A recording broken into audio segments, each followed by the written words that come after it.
जय हिंद। देखिए, आज हम एक नई सीरीज जो है चालू करने वाले हैं, जो कि है सामाजिक न्याय, सोशल जस्टिस। इसके अलावा भी हमने जो है गवर्नेंस और इंडियन सोसाइटी की जो सीरीज है वो भी चालू कर रखी है। वो आप प्लेलिस्ट में जाकर देख सकते हो। और इसकी जो पीडीएफ है आप जो है टेलीग्राम से डाउनलोड कर लेना। उसकी लिंक आपको जो है नीचे डिस्क्रिप्शन में मिल जाएगी। और जितनी भी जो पीडीएफ है वीडियोज़ की, वो सब आपको टेलीग्राम पर मिल जाएगी, आप वहाँ से डाउनलोड कर लेना। तो चलिए बढ़ते हैं आगे और जानते हैं कि सोशल जस्टिस क्या है, सामाजिक न्याय क्या है, भारतीय समाज में जो है इसका क्या महत्व होता है, वो सब जानेंगे हम आज। सबसे पहले हम कुछ जो शब्दावलियाँ होती है इसमें हम पढ़ेंगे, उनके बारे में जान लेते हैं। कौन कौन से शब्द जो है देखेंगे। जैसे सामाजिक न्याय का अर्थ क्या होता है, ये सब जानेंगे हम। सामाजिक न्याय के प्रति क्या दृष्टिकोण रहा है, लोकतंत्र एवं सामाजिक न्याय देखेंगे। शहरीकरण, धर्मनिरपेक्षता, सतत विकास क्या होता है, ये सब जो है हम देखेंगे। औद्योगिकरण क्या होता है, बहुसंस्कृतिवाद क्या होता है, बाजारीकरण एवं निजीकरण की बात करेंगे। भारतीय संस्कृति, धर्म, इनके बारे में जो है बात करेंगे। गवर्नेंस है, एनजीओ हो गया, एसएचजी, सेल्फ हेल्प ग्रुप हो गया, आंतरिक सुरक्षा और सामाजिक न्याय, इन सब की जो है इन सबको सामाजिक न्याय के साथ जो है मिला कर चलेंगे। हर तरह से जो है हर तरह के जो टॉपिक्स हैं उनको सामाजिक न्याय के साथ जोड़ने की कोशिश करेंगे। तो देखते हैं, सबसे पहले सामाजिक न्याय का अर्थ जान लेते हैं कि दरअसल सामाजिक न्याय होता क्या है। तो यहाँ पर सामाजिक न्याय जो है वो देख लेते हैं। सामाजिक न्याय जाति, धर्म एवं लिंग के आधार पर भेदभाव का अभाव तथा संसाधनों का जो है न्यायोचित वितरण होता है। सामाजिक न्याय का मतलब है कि जो जाति, धर्म एवं लिंग के आधार पर जो है किसी के साथ भी भेदभाव ना हो, उसे हम सामाजिक न्याय कहते हैं।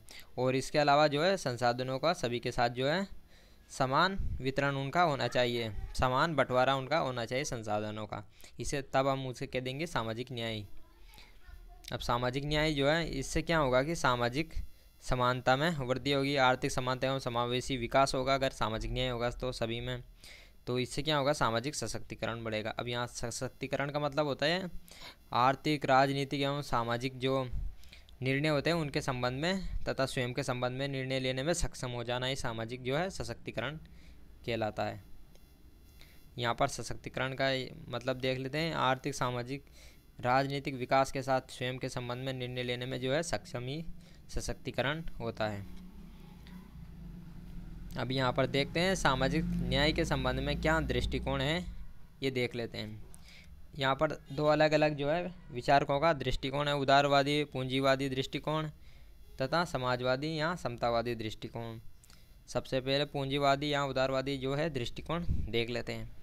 जिसे इसमें अवसर की समानता पर जो है बल दिया गया है। जैसे सभी को विकास करने का अवसर यहाँ जो है मिलना चाहिए, प्रक्रिया को जो है न्यायपूर्ण बनाना चाहिए, विशेषाधिकारों की समाप्ति, कानून के शासन पर जो है बल दिया जाना चाहिए। ये उदारवादी दृष्टिकोण मानता है ऐसा।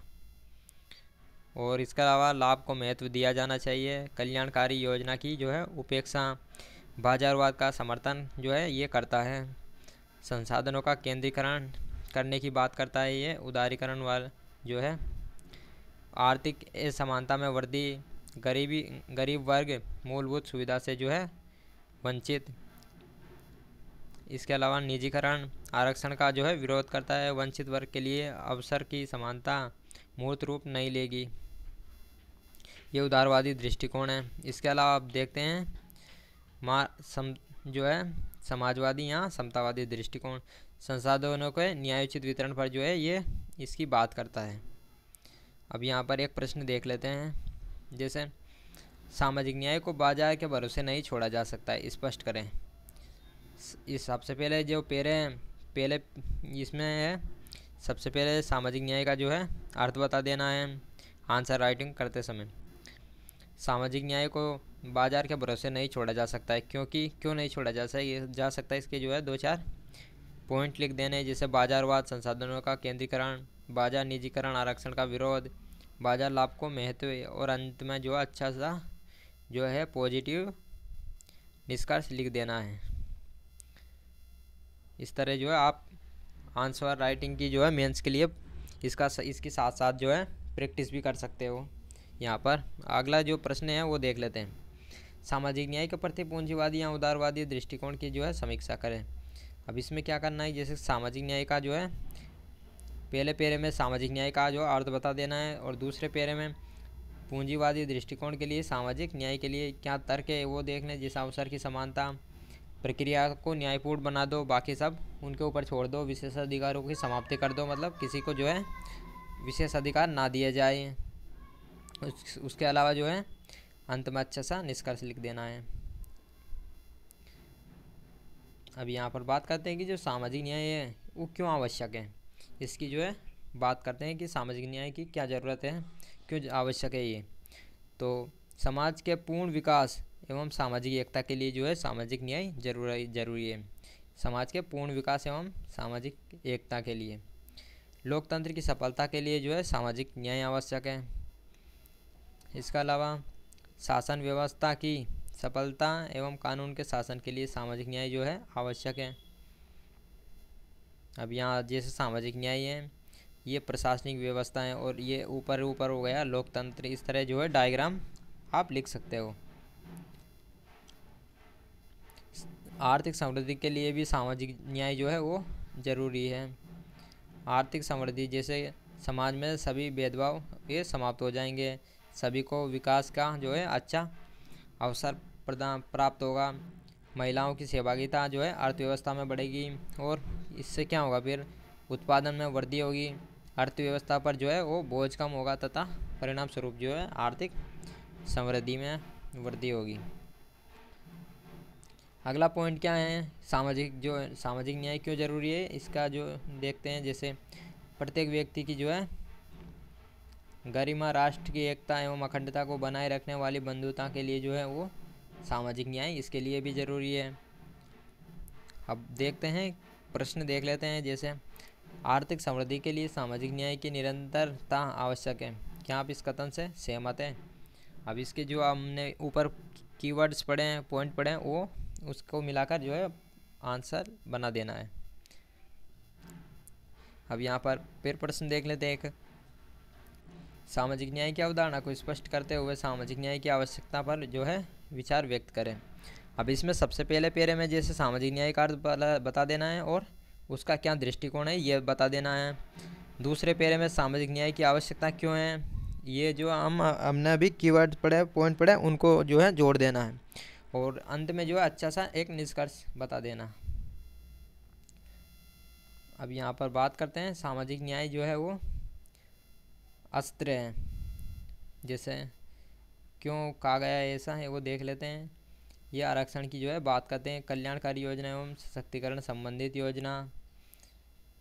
उसके अलावा क्या आरक्षण सामाजिक न्याय को मूर्त रूप देने में जो है सक्षम है, क्या निजी क्षेत्र में आरक्षण को लागू किया जाना चाहिए, ये सब जो है इनसे सवाल उठते हैं। अब आरक्षण की बात करते हैं, अवसर की समानता को जो है मूर्त रूप देता है, समावेशी विकास का अर्थ और सामाजिक न्याय इससे होगा। अब प्रश्न देख लेते हैं, क्या आरक्षण को सामाजिक न्याय के प्रमुख अस्त्र के रूप में स्वीकार किया जा सकता है। तो सामाजिक न्याय यहाँ पर जैसे इसकी परिभाषा ऊपर भी देख ली, जैसे जाति, धर्म एवं क्षेत्रीय लिंग के आधार पर जो है भेदभाव का अभाव, संसाधनों का जो है सभी में न्यायोचित जो है वितरण होना चाहिए। आरक्षण जैसे अवसर की समानता जो इससे मूर्त रूप लेगी, आर्थिक विकास बढ़ेगा, सशक्तिकरण होगा और निर्णय लेने में जो है भूमिका में इससे वृद्धि होगी। सामाजिक न्याय को मूर्त रूप देने में आरक्षण एक कारगर अस्त्र नहीं रह गया है, समीक्षा करें। अगला प्रश्न जो है, वैश्वीकरण ने निजीकरण एवं बाजारीकरण को प्रोत्साहित करके सामाजिक न्याय को आदर्श बना दिया है, विश्लेषण करें।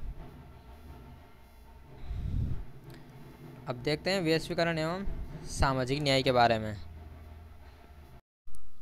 अब यहाँ वैश्वीकरण एवं सामाजिक न्याय जो है वो देख लेते हैं। क्या वैश्वीकरण के युग में सामाजिक न्याय को प्रोत्साहन मिलता है या मिलेगा, यह प्रश्न है। तो इसको देखते हैं। वैश्वीकरण के युग में सामाजिक न्याय की जो है प्राप्ति वो कठिन है, क्योंकि अब इसके तर्क दिए गए यहाँ पर। अब यहाँ पर देख लेते हैं, जैसे वैश्वीकरण होगा तो क्या होगा, यहाँ पर वैश्वीकरण होगा तो बाजारवाद बढ़ेगा और लाभ को महत्व जो है मिलेगा। फिर क्या होगा, इससे संसाधनों का जो है वो केंद्रीकरण होगा, और केंद्रीकरण होगा तो आर्थिक असमानता में वृद्धि होगी। फिर इससे क्या होगा कि कुछ लोग मूलभूत सुविधाओं से जो है वो वंचित हो जाएंगे और सामाजिक न्याय परिणाम स्वरूप कठिन हो जाएगा।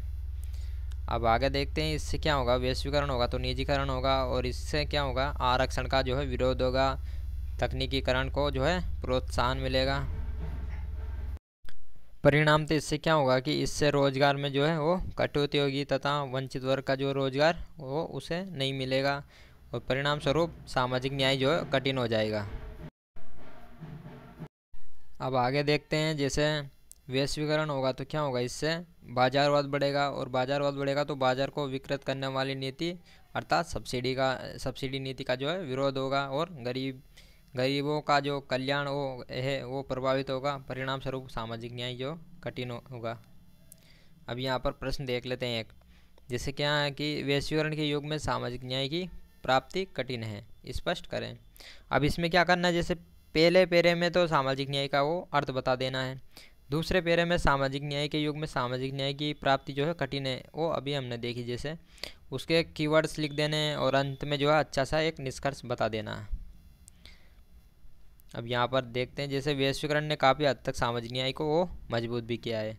इसके क्यों किया है, कैसे किया है, वो देखते हैं। जैसे वैश्वीकरण ने पूंजीवाद को जो है प्रोत्साहित किया, उपभोक्तावाद को प्रोत्साहित किया, उपभोग एवं लाभ जो है प्राथमिक हो गए इससे। और क्या हुआ इससे कि इसके लिए महिलाएं भी पुरुषों के साथ जो है घर से बाहर निकलने लगी। परिणाम स्वरूप महिलाओं का जो है आर्थिक सशक्तिकरण बढ़ा, और निर्णय लेने में महिलाओं की जो है वो सहभागिता में वृद्धि हुई। लैंगिक समानता इससे जो है इसमें समानता आई, और सामाजिक न्याय को जो है बढ़ावा मिला। इसके अलावा जो है दक्षता इससे प्राथमिक हुई। दक्षता किसी जाति का जो है विरासत नहीं होती है, अतः व्यक्ति की पहचान योग्यता के आधार पर न कि जाति के आधार पर जो है होनी चाहिए। और इससे जातिवाद कमज़ोर हुआ, और सामाजिक न्याय को जो है इससे सामाजिक न्याय कमज़ोर हुआ।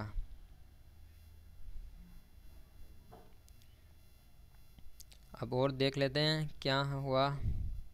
जैसे वैश्वीकरण, विदेशी निवेश में जो है वृद्धि हुई, औद्योगिकरण और बढ़ा। इससे औद्योगिकरण बढ़ा तो आर्थिक समृद्धि में भी वृद्धि हुई, सरकारी राजस्व में वृद्धि हुई, और दूसरी तरफ देखें तो रोजगार का इससे सृजन हुआ, संसाधनों का जो है वितरण हुआ।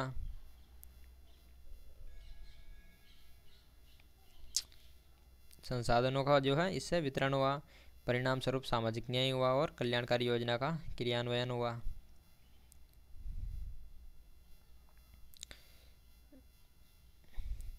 अब आगे देखते हैं, जैसे पाश्चात्य संस्कृति का इससे प्रसार हुआ। पाश्चात्य संस्कृति में धर्मनिरपेक्ष संस्कृति के कारण धर्मनिरपेक्ष संस्कृति का जो है प्रसार हुआ, और समाज धर्मनिरपेक्षता की ओर जो है बढ़ा। इससे क्या हुआ कि लोगों में जो है धर्म से तटस्थता इसमें वृद्धि हुई। परिणाम स्वरूप क्या हुआ, धर्म के आधार पर जाति एवं लैंगिक भेदभाव की जो है मान्यता की उपेक्षा हुई, और सामाजिक न्याय जो है वो बढ़ा। अब प्रश्न देख लेते हैं, जैसे वैश्वीकरण के युग में सामाजिक न्याय की वास्तविकता का जो है विश्लेषण करें। इसमें सामाजिक न्याय का अर्थ बता देना है। अगले पेरे में सामाजिक न्याय एक दृष्टिकोण से देखा जाए तो वैश्वीकरण के युग में सामाजिक न्याय वास्तविकता का रूप लेता है, क्योंकि इसके कीवर्ड्स बता देने हैं। अगले पेरे में से परंतु संसाधनों के न्यायोचित वितरण की दृष्टि से देखा जाए तो सामाजिक न्याय कठिन है, क्योंकि अब इसके 2-4 कीवर्ड्स जो है बता देना है, और अंत में अच्छा सा निष्कर्ष लिख देना है। अब बात करते हैं सतत विकास तथा सामाजिक न्याय की। जैसे सतत विकास, जैसे आर्थिक समृद्धि होगी तो पर्यावरणीय पर्यटन बढ़ेगा, जनजातीय क्षेत्रों को सड़कों से जो है जोड़ना। इससे क्या होगा कि बाहरी संस्कृति का प्रसार होगा, बाहर लोगों का जनजातीय क्षेत्र में प्रवेश, और जनजातीय संस्कृति का जो है शरण होगा। अब सतत विकास में जैसे पर्यावरण का संरक्षण, महिला सशक्तिकरण, बाल श्रम उन्मूलन, प्रशासन में पारदर्शिता। अब यहाँ पर एक प्रश्न देख लेते हैं, सतत विकास एवं सामाजिक न्याय एक दूसरे के पूरक हैं, स्पष्ट करें। सतत विकास की उपेक्षा की कीमत सबसे ज़्यादा वंचित वर्ग चुकाता है? समीक्षा करें। अगला जो प्रश्न है, जैसे पेरिस जलवायु समझौता के आलोक में सामाजिक न्याय की स्थिति का परीक्षण करें, ये बता देना है। अब यहाँ पर सामाजिक न्याय और जो है सतत विकास एक दूसरे से कैसे कनेक्टेड है वो देख लेते हैं। जिससे सतत विकास पर्यावरण का संरक्षण होगा, सतत विकास होगा तो और प्राकृतिक आपदा में कमी होगी, वंचित वर्ग के समक्ष चुनौतियाँ कम होगी तथा सामाजिक न्याय होगा। और जो क्या होगा, इससे पर्यावरण का संरक्षण होगा तो उत्पादन में भी वृद्धि होगी, सतत विकास होगा। अब इधर से यहाँ से देख लेते हैं, जैसे एक दूसरे कनेक्टेड है। जैसे सामाजिक न्याय होगा तो कल्याणकारी नीति का क्रियान्वयन होगा, भ्रष्टाचार कम होगा और प्रशासन में पारदर्शिता बढ़ेगी। अब सामाजिक न्याय होगा तो वंचित वर्ग जो है अब उसका आर्थिक विकास होगा, गरीब वर्ग कल लकड़ियाँ काटना जो बंद कर देंगे और पेड़ों का संरक्षण होगा। परिणाम स्वरूप सतत विकास को जो है बढ़ावा मिलेगा। अगर वंचित वर्ग का जो आर्थिक विकास हुआ तो स्वच्छ ईंधन का जो है प्रयोग होने लगेगा, प्रदूषण में इससे कमी होगी और सतत विकास होगा। इस तरह ये दोनों एक जो है एक दूसरे से, सामाजिक न्याय और सतत विकास एक दूसरे के पूरक हैं। इस तरह जो है ये आज का पहला लेक्चर था। तो मिलते हैं अब अगली वीडियो में, अगले लेक्चर्स में, या जो है अगली सीरीज देखते हैं कौन सी जो है शुरू करेंगे। और ये पीडीएफ आप टेलीग्राम से जो है सभी पीडीएफ डाउनलोड कर लेना। तो मिलते हैं अब।